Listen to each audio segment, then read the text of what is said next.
Hey everyone, so these are my thoughts on the ES and NQ and the market. So if you don't know what ES, the SP 500, this is what moves the market. This is what helps us traders understand where the market is going, where the stocks are going. So the first thing is let's go to ES on the bigger picture, right? Because the bigger picture is important for us. Um, at this moment, the ES did a lower low, and look at the sellers. Once that level broke, we had a bunch of selling pressure. So now we have Dow theory for the downside. Now that's not good because anybody that has long term stocks, their portfolio is dropping, their money is going down. But this is where I'll say, don't be scared of that. I definitely believe that this market will bounce back up. It could take a month, it could take 3 months, it could take 5 months, but it will bounce back up. So if you're losing a little bit of money, if you're losing 20-30% of your investment, it'll bounce back up and it'll continue to go higher, continue to go up. Now the three big things right now we have is interest rates, inflation going up, and then the war with the Ukraine and Russia. That's the big three things right now that's happening that's affecting the market right now. So personally, for me, um, I look at the market and it's tough to say like how to trade because we do have a bunch of selling pressure, right? But as a trader, we have to look left. We look left. We have buy zones over here, right? So that's where like okay, like could it bounce up here? Yes, it can. It will continue to go higher, or it could drop, right? So there's two ways we could look at this, right? Clearly we see the trend going down on a bigger picture, but we have buy zones that's coming up ahead that hasn't been touched, that could be touched and make it bounce back up. So that's what makes it tough for us for traders, day traders, swing traders. Um, but I think I always tell my group is three confirmation trades is always too key to look at.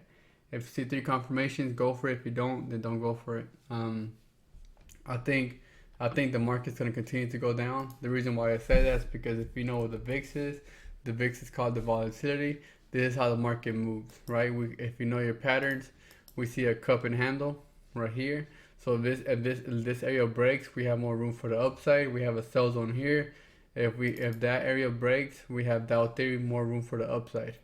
It had a trend line here. So we have two different trend lines. One here on the three. I'm sorry. I have one here on the 1 hour. I have here on the daily, and then I have one here in the weekly. So of course each one is different. Each one is different. When the 1 hour is for the 1 hour time frame, the daily is for the daily time frame, the weekly is for the weekly time frame. This is the strongest trend line. So once that trend line breaks, we have more downside. Now the other thing I'm looking at this is okay. Look left. Um, Let me get more time. Let's go to the weekly time frame. So if y'all remember this day right here, this is when the market 2008, I believe, yeah, it picked up all the way up to 90. The VIX hit 90. That's crazy. If you know what the VIX is, the VIX goes up, the market goes down. So you saw this shoot up crazy, and then it dropped, right? So one thing if you know about Dow theory is it dropped, picked up, and we got a lower high right here. Lower high. Did not go above this. So once you start seeing that, this could be a sign of like okay, people are buying now. The direction is changing. Now I want to be interested in this. Now the other thing I'll say right now on the market right now is if it continues to go higher, let's say it goes up, but did not break this level right here and goes down, then this could be a lower high. So once you see that and continue to go down, this could be a area for you to buy. Of course, not the VIX, but I'm saying the stocks that you were looking at. And then at that point, you do your analysis on the stocks. If it's at the lowest, if you see your confirmations, then go for it. And then from there, you just continue to go lower. Sorry, let me do this. Okay. So then those are my thoughts on the VIX. I think the VIX will continue to go up higher, like I said. I'm now if that breaks, then we have more room for the upside for the VIX. Now if more upside happens, more downside for the market. Clearly you see Dow theory lower lows and lower highs. the markets continue to drop 41 points. NQ already dropped 200 points. Who's gonna catch the falling knife? Who wants to catch the falling knife? Basically, that's basically what a lot of traders say. You don't want to catch a falling knife. Just because it drops, you don't want to buy puts. You know, you want to make sure you see confirmations. You want to make sure you see what you're looking for. Now, the other thing is, what companies to buy. At this moment, I'll say, you know, you want to wait until the market has a strong support, which is the ES. From here, you know, you definitely want to play it safe. You know, I personally have long-term stocks: Apple, Tesla, AMD. I have Nvidia.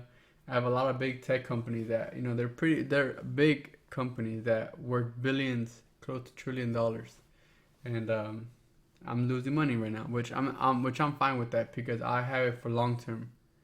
You know, I held it here for years. I'm gonna hold it for years, and I told myself I am, regardless what the market's gonna do, regardless if I'm losing a little bit of money or 10% of my investment there. I personally believe in my long-term stocks, and I believe they're gonna bounce back up and they're gonna head higher, and I'm fine with that. You know, so anybody that hasn't bought anything yet, but that's my long-term stocks. Now I do have swing trades, and I haven't. No, I'm saying I do swing trade, I do day trade. So my swing trade, I haven't swing trade just because the VIX have been so high, the market been down. I just had a confirmation just today on the weekly that we have more downside. So now I'm gonna do my swing trades for the puts, for the downside with my options. Now with that being said, I do day trade. Now the bigger trend is down, so now I'm gonna trade for the downside, and I'm gonna go for the puts for the day trade for the downside, and that's what I'm gonna be doing. Now the only thing with that, we do have buy zones coming in where it could bounce back up, but if the selling pressure is so high, if the VIX is so high, it's going to continue to break those buy zones, and it's going to continue to head lower, and that's fine with me. You know, my puts will make me a good amount of money, and keeping it simple. You know, don't use too many indicators, don't use too many moving averages. You know, have 3 confirmation trade and always go with that. You know, I have my group that I have. I mentioned to them this, like I'm gonna show you. Okay. I mentioned ES. ES and NQ been choppy in this area right here. ES needs to break the 43.45 to head higher. NQ needs to break the 14.071 to head higher as well. I mentioned about the VIX, and I had on a trend line. It's in a support level. And then I mentioned about Bitcoin, maybe more upside. I mentioned about Apple. Maybe I'll see confirmations in the pre-market. Is wave C done? I mentioned AMD. Is wave C done? Maybe more upside happening. And then I mentioned Tesla for a buy zone, sell zone right here. This is AMD. Buy zone, sell zone. And then I mentioned, hey, I'm only looking at these stocks if ES and NQ head higher. Meaning if ES and NQ would have broke those levels right here, what I mentioned at the 43.45 for ES and the 14.071 for NQ, I would have traded my stocks for the upside. But clearly it did not do that. Market opened 8:30 my time and it dropped lower. Market opened 8:30 my time, it just dropped lower right here. So it did not go on my plan. With that, I'm telling you out because just because you have a trade you're looking at and you call it out and you're like, okay, like I'm looking at this, you have to see if it goes your way. If it does not go your way, do not go for it. Let it just do what it wants to do. I always tell that to my group is if we don't go for the trades. Let the trades come to us. We have to be patient because the moment we're not patient is the moment we tend to lose a lot of money. And if we start going to those trades, we're gonna lose more money, and that's not good. Like right now, like I said, the market's really been tough to trade. The VIX is high. Once the VIX is high, your stop loss has to be higher on your trades. And if you're not okay with that, then don't go for it. And if you are okay with that, then trade for it. And for me right now, I'm just looking at the market. And if I see my 3 confirmations, I go for it. And that's really it. You know, I think with this market right now, we have a bear market on a weekly, bear market on a daily, bear market on a 1 hour. At that point, smaller time frames, we have bear market. So make sure if you're gonna be trading, trade for the downside at this moment. Once you see ES hit a support level, which I'm looking at the support level at the 41.25 or 40.70 or 40.30 level can be fine support. That could be a support level for ES, or if it goes below that, we have a support level at the 38.2, your Fibonacci retracements at the 37.98 level. That's another support level, but that's really low. Can it hit there? Of course it can. You know, the market's been dropping so much. We have more downside. And the market is going to do whatever it wants to do. And from there, we just let it find support. If you want to wait for buying it for the upside, if you have money saved up, if you're ready to buy long-term stocks, if you're ready to buy some stocks, let ES and NQ find support before you go, and then from there, you buy, and then you know you held for a while, make you a quick 30 to 40% profit. The bank does not give you money that much. The bank only gives you maybe like, if you have 5,000, they only give you like $1 a year. That's nothing. If you catch Apple in a good area, you can make up to 20 to 30% profit a year. Now 5,000, you can make 20% $1,000, 30% is 1,500. That's good.